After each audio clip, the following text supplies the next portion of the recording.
चला ही जावांगा, पर तू मेरी गल पल्ले बन लै। तू कचरियां दी राखी गिद्दड़ बहा दिता है, तू सिर विच घट्टा जरूर पवावेगा। लोकी ते डंगर चार देने ना ते महक का। अस्सलाम वालेकुम नाज़रीन, जिस तरह कि मैं तुहानू पहले दस्सिया सी कि मैं एक नवा सिलसिला शुरू कर रहा हां और तुहाडी खिदमत विच ਉਹ ਫਿਲਮਾਂ पेश करांगा ਜਿਹੜੀਆਂ ਆਪਣੇ म्यूजिक की वजह तो सुपर हिट रही। इस तो पहले मैं तुहाडी खिदमत विच इश्क लैला पेश कर चुकिया, जिसदे विच 18 गाने सन। तुहाने वो वीडियो काफ़ी पसंद की है और उस तो बाद जिहड़ी दूसरी इस सिलसिले की दूसरी वीडियो लैके मैं तुहाडी खिदमत विच हाज़र हो रहा। पाकिस्तान की सब तो वड्डी म्यूजिकल फिल्म तो बाद जिहड़े दूजे नंबर पर आती है, उसका नाम है हीर रांझा।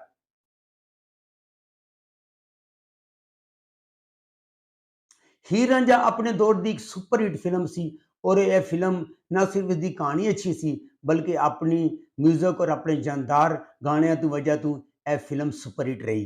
नाजरीन, इस फिल्म के अंदर 13 गाने सी और 13 के 13 गाने सुपर हिट सी, यानी कि जिहड़ा भी गाना तुसी सुनोगे तो मज़ा आएगा।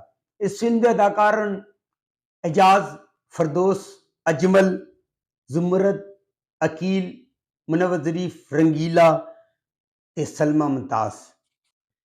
इस फिल्म के हदायतकार मसूद असगर। इस फिल्म के फिल्मसाज जिहड़े इस फिल्म के हीरो भी हैं एजाज, ते इस फिल्म के डायरैक्टर मसूद अख्तर। इस फिल्म के डायरैक्टर मसूद असगर, यानी कि मसूद असगर और एजाज दुरानी दोनों ने मिल के इस फिल्म को प्रोड्यूस किया सी।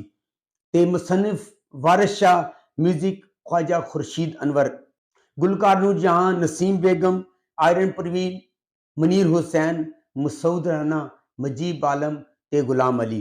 मशहूर ते मकबूल गाने सन जिन्होंने धुम्मां मचा दी सन, जिहड़े अपने दौर के सुपर हिट गाने सन। वो ऐ सन चन माहिया तेरी राह पे तकनिया, चन माहिया तेरी राह, कदी आ मिल रांझण वे, कदी आ मिल रांझण वे, मैं लुक लुक ते वंजली वालेड़िया, मेरी वंजली दी तू ए तान, तू ही मेरा सुन वंजली दी मिठड़ी तान वे, मिठड़ी तान वे, मैं ता हो गई। तेरी खैर होवे डोली चढ़ जान वाली है, नी तेरी खैर होए डोली चढ़ जान वाली है। उस तो बाद जुल्फां दी ठंडी ठंडी झां डोलना। ठंडी ठंडी छां डोलना, जुल्फां दी ठंडी। नाज़रीन, इस फिल्म के अंदर 13 के 13 गाने सुपर हिट सन। एक तो एक गाना वध के सी। कम लब लेता आया वा की कम कर लेंगा जो तुसी आखो। डंगर पशु चला लेंगा, मज्जा चो लेंगा। ए कहना मुश्किल काम है चौधरी जी।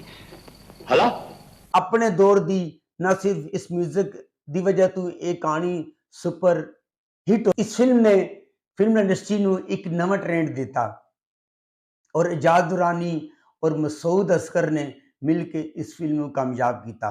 नाजरीन, अगर तुहानू मेरी मालूमात अच्छी लगी हो मेरे चैनल को सब्सक्राइब करो, लाइक करो तो शेयर करो और नेक्स्ट वीडियो तक खुदा हाफिज।